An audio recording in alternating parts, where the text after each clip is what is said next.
Quand je vous dis la vérité, je le savais. Cet après-midi, je savais que je devais te témoigner aujourd'hui. Et ce soir, en train de manger chez moi, ma femme me disait, ce soir, tu témoignes. Et voilà, moi j'ai grandi dans les choses de Dieu. J'ai grandi dans les missions, dans les conventions, j'ai connu des réunions. J'ai grandi comme ça, mon père c'est un serviteur de Dieu. Et c'était pas pour ça que j'étais un chrétien. Voilà, j'étais bien dans le monde, en croyant être bien, mais la vérité, j'étais trompé. J'ai grandi comme ça. Si j'avais besoin de quelque chose, j'avais mon père qui m'a tout à me donner. Je me suis marié. J'ai eu des enfants. J'ai eu un foyer comme tout le monde. J'étais un garçon que je fumais, je buvais. Je ne vais pas rentrer dans les détails. C'était un garçon que j'aimais sortir. Quand je sortais, je vous dis la vérité, j'ai eu plus d'heures pour rentrer. J'ai des copains qui avaient des heures pour rentrer, moi j'ai eu plus d'heures.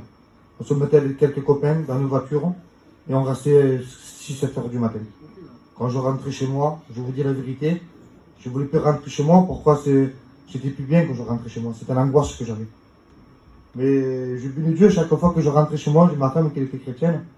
Chaque fois que je rentrais chez moi, je voyais qu'il y avait une Bible dans mon canapé, un fouloir, qu'avant de se coucher, il priait. Et moi, quand je regardais ça, ça me faisait du mal. Pourquoi je savais que c'était la vérité. Mais je vous dis la vérité, chaque fois qu'avant de dormir, je demandais pardon à Dieu. Mais c'était un pardon pour ma conscience, pour dire Seigneur, je te demande pardon. Mais 2 jours après, je refaisais pareil, je refaisais ma vie. Je continuais comme ça. Et un jour, on était aux maisons ici, on était dans la réunion, il y avait les pasteurs, il y avait le frère Charlie, ils ont parlé de l'amour de Dieu. Ils ont prié pour nous. On n'a même pas prié, nous.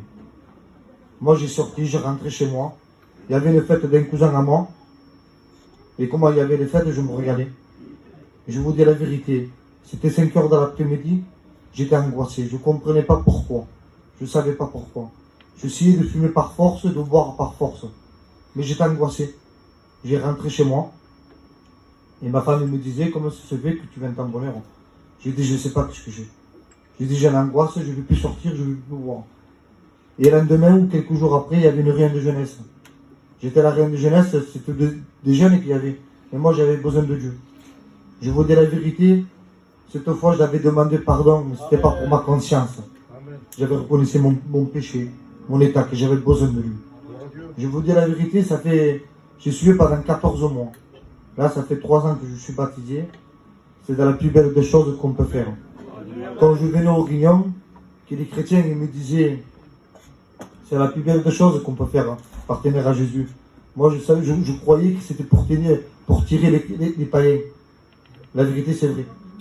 Moi, j'ai resté peut-être, j'ai un cousin à moi, je ne sais pas pourquoi je dis ça. C'était mon cousin Germain. J'ai resté plus de 10 ans sans lui parler. Lui, il est marié avec une fille de Marseille. Et moi, j'ai ma soeur qui habite à Marseille. Et moi, quand je voulais partir voir ma soeur, je disais à ma soeur, est-ce que lui, il est là-bas? Si lui, il était, moi, je n'allais pas y voir ma soeur. J'attendais que lui parte pour moi voir ma soeur. Je ne voulais pas le voir. J'ai resté plus de 10 ans sans le voir. Et comme j'étais converti, on avait passé pour le confinement. On faisait des réunions sur Zélo.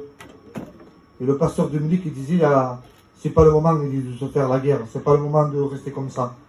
C'est le moment de se mettre en règle. S'il y a des personnes qui ne se parlent pas, il disait, il faut se parler.